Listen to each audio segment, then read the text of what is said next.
Good morning, good afternoon, at good evening sa inyong lahat, mga kaibigan. So, ang topic na ating pag-aaralan sa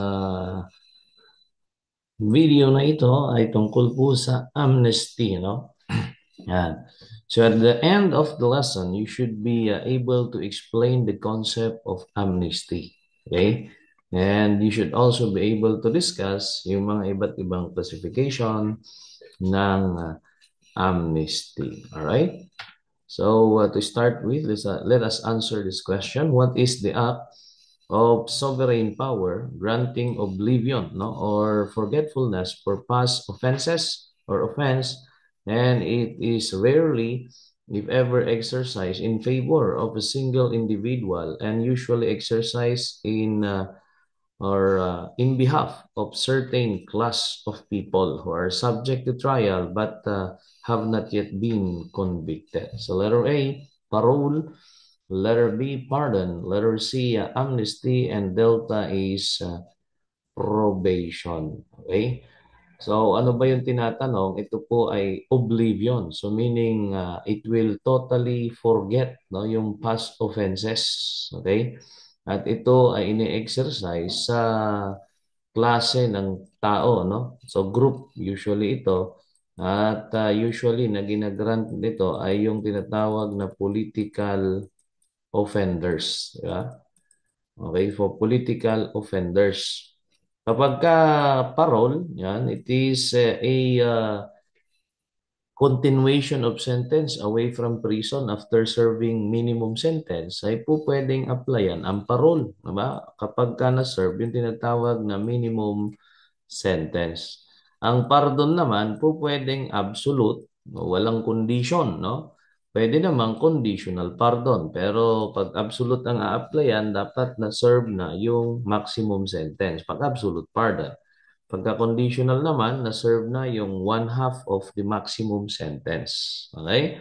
Kapag ka naman probation, no, it is a disposition or arrangement, no, in which after conviction by the court, no, a certain convicted offender will be released subject to the condition imposed by the court and upon a supervision of a probation officer. Kaya ang probation, di ba, galing po ito sa judicial reprieve kasi kapag ka na-convict yung tao, isususpend yung execution of sentence. Tapos, siya ay ipapasupervise o mag-undergo ng supervision na kung tawagin yan dati ay recognizance. Kaya nga pinagsama yung characteristics ng judicial reprieve at recognizance at yun po ay naging probation, no?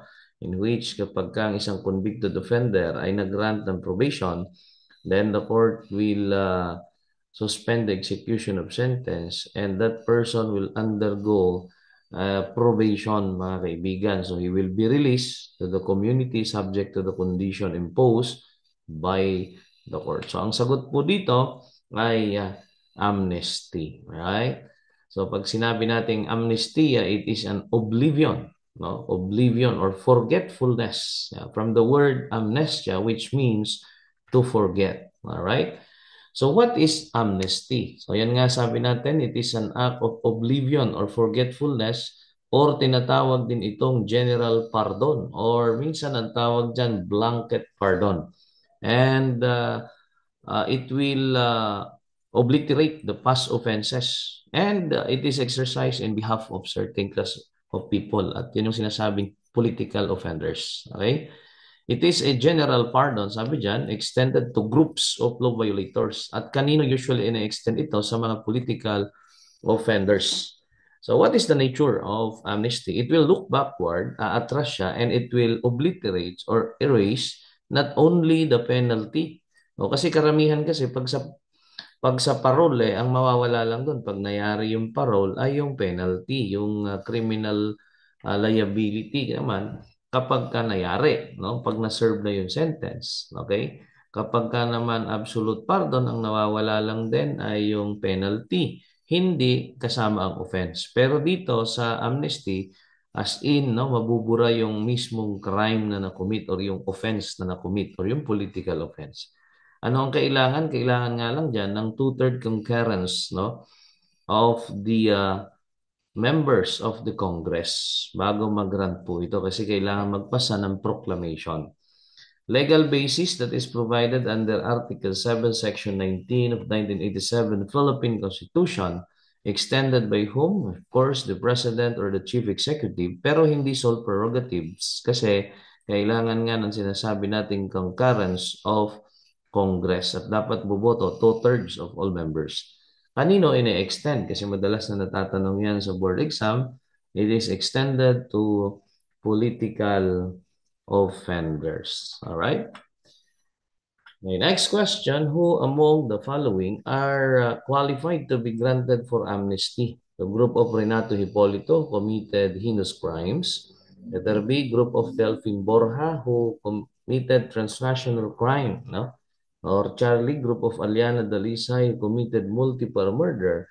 Or Delta, group of Cardo Dalisay who are considered as political offenders.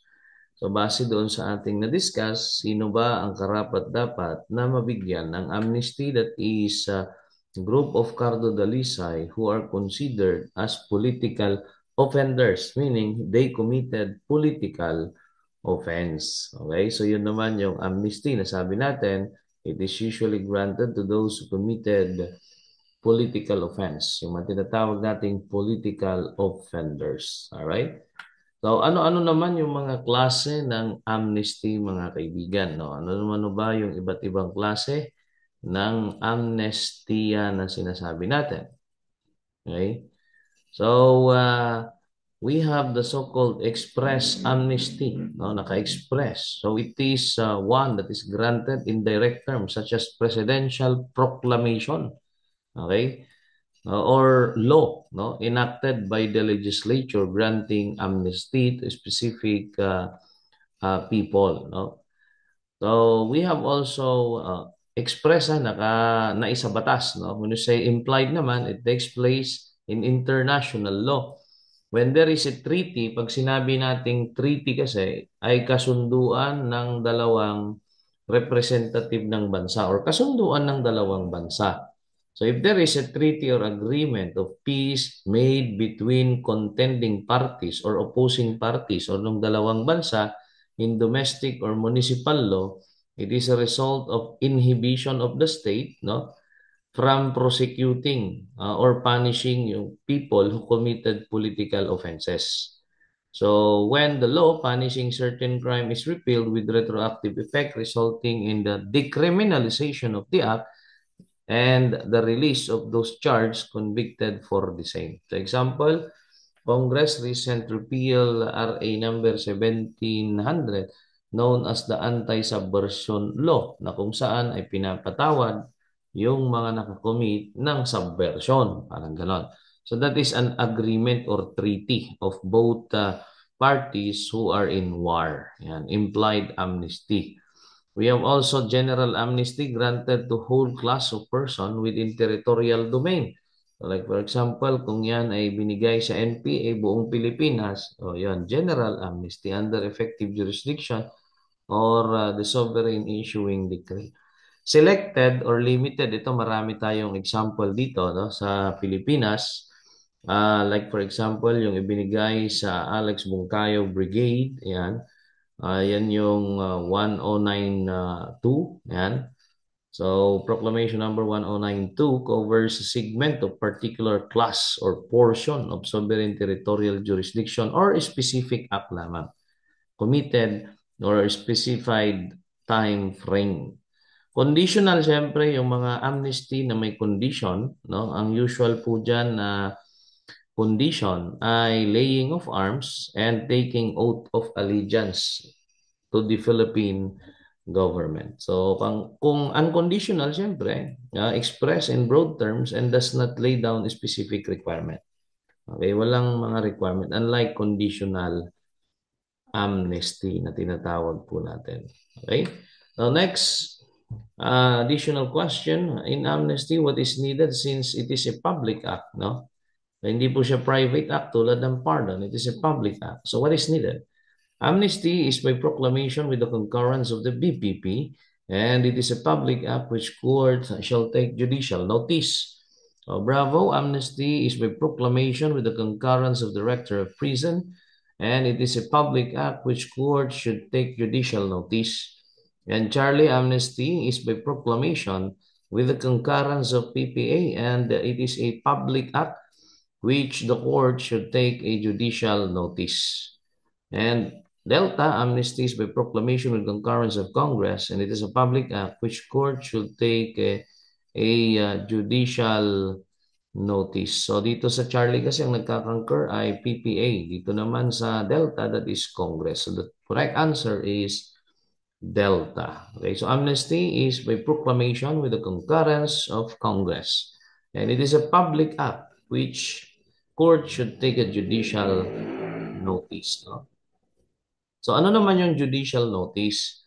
When I say judicial notice, it is a rule of law that permits a party to ask the court to accept the fact, no? Accept the fact that something that is so widely known, ayan, alam na karamihan, that no one will dispute it. Okay? So what does this mean? No? It means that judicial notice, or once the judicial notice is granted, the court will accept the fact as true without need for any proof. Ayan. So, tatanggapin ng korte kahit walang proof. Yun po yung tinatawag nating judicial notice. Alright? So, sana po ay meron kayong natutunan sa ating simpleng video presentation na ito. Maraming salamat sa inyong walang kawang pakikinig. Alright? So, thank you very much. Good day and mabuhay po tayong lahat.